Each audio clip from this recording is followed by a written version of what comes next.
জামায়াতে ইসলামের আমির যুক্তরাষ্ট্রে বসে ওখানে একটা অনুষ্ঠানে কথা বলতে যে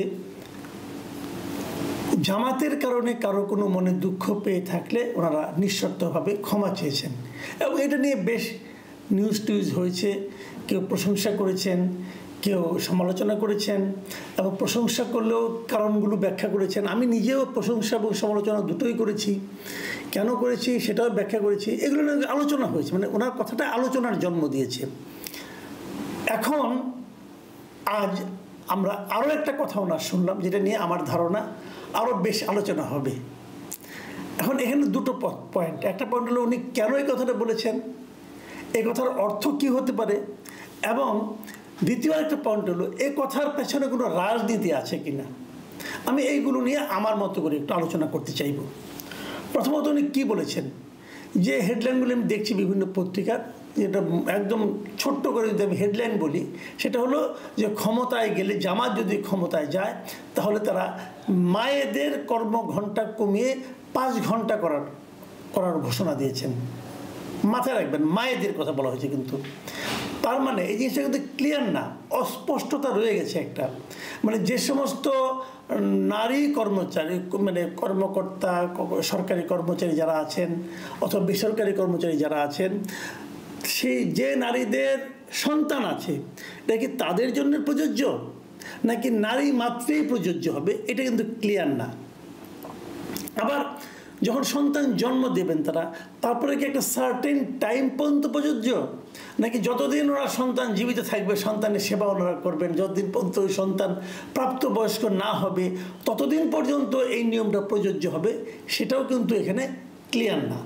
বাট নীতিগত একটা সিদ্ধান্তের কথা উনি জানিয়েছেন। তাহলে এই সিদ্ধান্তটা কতটুকু সায়েন্টিফিক, কতটুকু সামাজিকভাবে এটা গ্রহণযোগ্য, অথবা এটা কি কেবল ভোট পাওয়ার জন্য হয়েছে, যে নারীদের ভোট পাওয়ার জন্য ওনাদের একটা আগ্রহ আছে এই জন্য ওনারা করছেন এই কাজটা, সেগুলোও কিন্তু আলোচনায় আসবে। আমি একটা করে পয়েন্টগুলি ধরি। আসলে তার আগে জেনে নেই, এই ঘটনাটা ঘটেছিল নিউ ইয়র্ক সিটির এস্টেরিয়া ওয়ার্ল্ড ম্যানারে। সেখানে কোয়ালিশন অফ বাংলাদেশি আমেরিকান অ্যাসোসিয়েশনের আয়োজনে একটা অনুষ্ঠান ছিল। সেই অনুষ্ঠানে বক্তৃতা দেওয়ার কালে ডাক্তার শফিকুর রহমান এই কথাগুলি বলেছেন। উনি যা বলেছেন সেটা আপনাদেরকে আরেকবার শুনিয়ে নিই। উনি বলেছেন, হুবহু ওনার কথাটা আমি বলছি, যে একজন মা সন্তান জন্ম দিচ্ছেন, লালন পালন করছেন এবং ক্ষেত্র বিশেষে পেশাজীবী হিসাবেও দায়িত্ব পালন করছেন। পুরুষ 8 ঘন্টা কাজ করলেও নারীও সমান সময় দেওয়া কি ন্যায্য? আমরা ক্ষমতায় এলে তাদের কর্মঘণ্টা কমিয়ে 5 ঘন্টা করব, যাতে মা হিসেবে তারা সন্তানের প্রতি যথাযথ দায়িত্ব পালন করতে পারেন। দেখুন, এখানে অনেকগুলি পয়েন্ট কিন্তু আছে, অনেকগুলো বিষয় আছে, আলোচনা করা যেতে পারে। 1 নম্বর হলো, প্রথম যে পয়েন্টটা আমি বলবো, কর্মঘণ্টা 3 ঘন্টা কমানোর কোনো দাবি কি কোনো নারী করেছেন? এই দেশের অথবা অন্য কোনো দেশের কোনো নারী কি বলেছেন আমাদের 8 ঘন্টা যে কর্মঘণ্টা আমাদের নির্ধারণ করা হয়েছে এটা আমরা পারছি না, আমাদের কষ্ট হচ্ছে, আমাদের কমিয়ে দিন? কোনো নারী করেছে? আমি শুনিনি। উনি কেন এটা ফিল করলেন এটাও আমি বুঝতে পারি নাই। বরঞ্চ আমি দেখেছি, এটা আমার অবজারভেশন আমি বলি, আমি দেখেছি একই অফিসে একজন নারী এবং একজন পুরুষ যদি একই পোস্টেও কাজ করে, সমান সমান পদে 2 জন লোক কাজ করে, তাহলে সেখানে অফিসে থাকাকালীন পুরুষের চেয়ে নারী বেশি কাজ করে। এর কারণটা আমি বলি। এর কারণটা হচ্ছে, পুরুষ কিন্তু ওই সিগারেট খাওয়ার জন্য 2 বার বাইরে যায়, পুরুষদের বন্ধুবান্ধব বেশি আসে। এটা একদম আমার কিন্তু একদম বাস্তব অভিজ্ঞতা পাই, আমি দেখেছি। তারা আড্ডা মারার জন্য অনেক সময় অফিস থেকে বাইরে যায়, বন্ধুবান্ধব আসে তাদের সঙ্গে যায়, সিগারেট খাওয়ার জন্য যায়, বাইরে চা খাওয়ার জন্য যায়। নারীরা এটা করে না, একদমই করে না। তারা চাটা খাওয়ার হলে অফিসে বসেই খায়, বাইরে বন্ধুবান্ধবরা যায় না।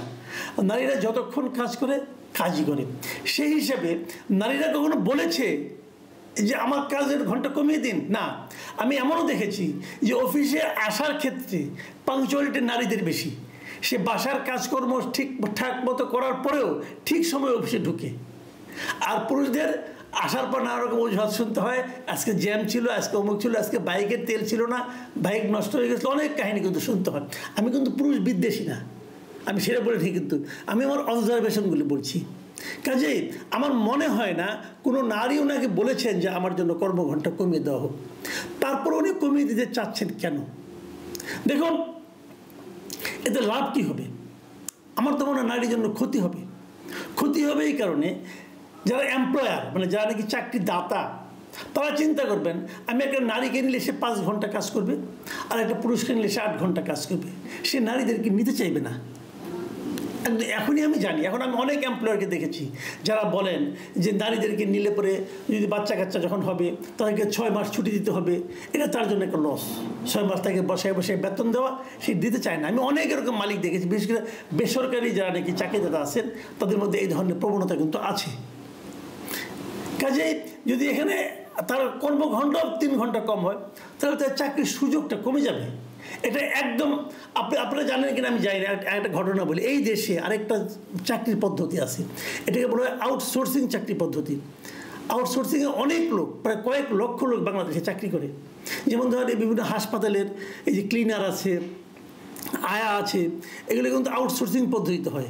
আউটসোর্সিং মানে এইখানে লোক লাগবে এবং এই লোকগুলি নিয়োগ করার জন্য তারা একজন ঠিকাদারের উপর নির্ভর করে। একজন ঠিকাদারকে বলে যে আমার 20 জন ক্লিনার লাগবে, ওই ঠিকাদার 20 জন ক্লিনার তাকে দেয় এবং ঠিকাদার এই সরকারের কাছ থেকে, এটা কিন্তু সরকারি প্রতিষ্ঠানে আউটসোর্সিং হয়, কিন্তু সরকারের কাছ থেকে তারা হয়তো এক একজনের বেতন বাবদ সরকারি নিয়মের মধ্যেই টাকা পয়সা নেয়, নিয়ে তাদেরকে যাকে যা দিয়ে পারে ব্যবস্থা করে। এবং তখন দেখা যায় যদি ওখানে একজন নারী থাকে, সেই নারী যদি প্রেগনেন্ট হয় তার চাকরি থেকে বাদ দিয়ে দেয়। এটা নিয়ে কিন্তু আউটসোর্সিংয়ে যারা আছে তারা অনেক দিন ধরে আন্দোলন করছে, কোনো সুফল কিন্তু হয় নাই।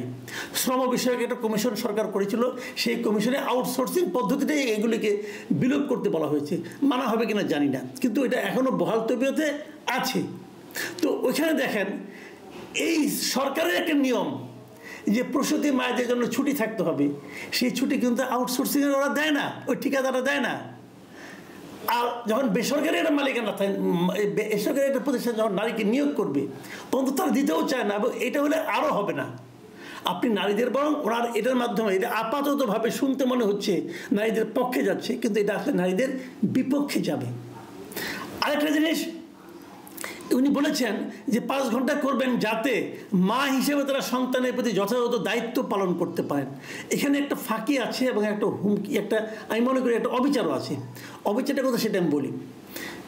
5 ঘন্টা তাদের কমাই, তাকে 5 ঘন্টা চাকরির সময় রাখা হবে, 3 ঘন্টা কমাই দেওয়া হবে। তার মানে তুমি যাতে নাকি সন্তানদের বাড়তি যত্ন নিতে পারো। সন্তানদের বাড়তি যত্ন নেওয়ার দায়িত্বটা কেবল মায়ের, বাবার না। উনি অভ্যস্ত, উনিও তো দেখেন না, উনি নিজে একজন ডাক্তার, উনি কী করে এটা বলেন আমি বুঝতে পারলাম না। একজন সন্তান যদি কেবল মায়ের যত্নে প্রতিপালিত হয়, তাহলে ওই সন্তানের সঙ্গে পিতার সম্পর্কটা, বন্ডিংটা কি স্বাভাবিক হবে? হবে না তো। পিতাকে ওই সন্তান মনে করবে পরবাসী কোনো একজন মানুষ। কাজেই সন্তানের সঙ্গে পিতা মাতার দুজনেই সমান বন্ডিং থাকা দরকার, সমান সম্পর্ক, ঘনিষ্ঠতা থাকা দরকার। তার জন্য পিতাকেও কিন্তু ওই সন্তানের লালন পালনের ক্ষেত্রে ভূমিকা রাখা দরকার। তাহলে সেই সন্তান তো ঠিকমতো মানুষ হবে না। কাজে একজন ডাক্তার হিসেবে, একজন চিকিৎসক হিসেবে উনি এই কথাটা কীভাবে বললেন যে সন্তানের বেশি যত্ন নেওয়ার জন্য মাকে আমি 3 ঘন্টা আগে বাড়িতে পাঠিয়ে দেব? এটা হয় না ভাই। আমি এই জিনিসটা আমি আজকে ওনাদের বলার পরে, পত্রিকায় নিউজ হওয়ার পরে আমি দেখেছি অনেকে এটা নিয়ে নানা ধরনের আলোচনা করছেন, এবং সেই আলোচনার মধ্যে উনি, যদিও ওনার কথার মধ্যে আন্তরিকতা ছিল, উনি বলছেন যে সে একজন মা, ঘরেও কাজ করে বাইরেও কাজ করে। ভাই আপনি বরং এটা বলেন যে ঘরে বাইরে দুজনকেই কাজ করতে হবে, কেন পিতা ঘরে কাজ করবে না? কত উচিত। উনি এইভাবে যদি বলতেন, যদি উনি এইভাবে ছেলেদেরকে মোটিভেট করতেন, পিতাদেরকে মোটিভেট করতেন, সেটা হতো আরও বেশি কার্যকর। আমি একজন আমাকে এর মধ্যে আমি দেখলাম বিভিন্ন রকম সোশ্যাল মিডিয়ায় অনেকের লেখা দেখলাম, এবং একজন এটাও লিখেছেন যে এখন 8 ঘন্টা দিয়ে কমিয়ে 5 ঘন্টা করেছেন, ক্ষমতায় আসলে 5 ঘন্টা থেকে আবার 0 ঘন্টায় নামায় নিয়ে আসবেন কিনা, নারীদেরকে চাকরি থেকে বাদই দিয়ে দিবেন, এমন কোনো দিকে আপনারা যাচ্ছেন কিনা, আস্তে আস্তে সইয়ে নিচ্ছেন কিনা। এই যে আশঙ্কাটা, এই আশঙ্কাটা হয়তো আপনারা বলবেন যে এটা বাড়াবাড়ি আছে, বাড়াবাড়ি আছে, হয়তো বা আছে, আমি অস্বীকার করছি না, কিন্তু এই আশঙ্কাটা একদম কি আপনি উড়িয়ে দিবেন? দেখুন আমাদেরই তো খুব বেশি একটা দূর না আফগানিস্তানে, তারা তো নারীদেরকে একদম আউট করে দিয়েছে, তাদের নারীদের শিক্ষা বলতে হচ্ছে না, নারীদের লেখাপড়া তারা বন্ধ করে দিয়েছে। এবং কার নামে করেছে বলুন তো? ইসলামের নামে করেছে, ধর্মের নামে করেছে। ধর্ম কি এটা বলে? বলে না। তাদের কাছে ধর্মের ব্যাখ্যা আরেকটা, তাদের কাছে ইসলামের আরেকটা ব্যাখ্যা আছে। ইসলামের তো অনেক রকম ব্যাখ্যা অনেকজন দিয়ে থাকেন। আমাদের দেশে অনেক মৌলানা, অনেক আলেম এক একজন এক এক রকমভাবে ব্যাখ্যা দেন। এমনভাবে ব্যাখ্যার ভিন্নতা থাকে যে একজন আরেকজনকে কাফের পর্যন্ত বলেন। আমরা তো দেখছি জামাতে ইসলামের ইসলাম কোনটা? জামাতের ইসলামের যে ইসলাম, সেই ইসলাম নারীদেরকে কাজের ব্যাপারে কি বলে এটা একটু ক্লিয়ার করেন আপনারা। কারণ এই দেশের নারীদের ভোট আপনারা চাচ্ছেন এবং নারীদের ভোট পাওয়ার জন্য আপনারা মরিয়া হয়ে উঠেছেন, এটা সত্য, এটা আমরা টের পাচ্ছি। কিন্তু সেই মরিয়া হওয়ার জন্য যদি এটা হয়, এই যে কর্মঘণ্ট কমিয়ে দিলাম, মেয়েরা আমাদের উপর হুমড়ি খেয়ে ভোট দিবে, আমার মনে হয় এটা হবে না। আপনারা এই জিনিসটা ক্লিয়ার করেন। আপনারা আসলে নারীদেরকে কিভাবে মূল্যায়ন করবেন, তাদের ব্যাপারে আপনি কী ভাবেন, টোটাল একটা প্ল্যানিং আপনাদের কি আছে এটা প্রকাশ করেন।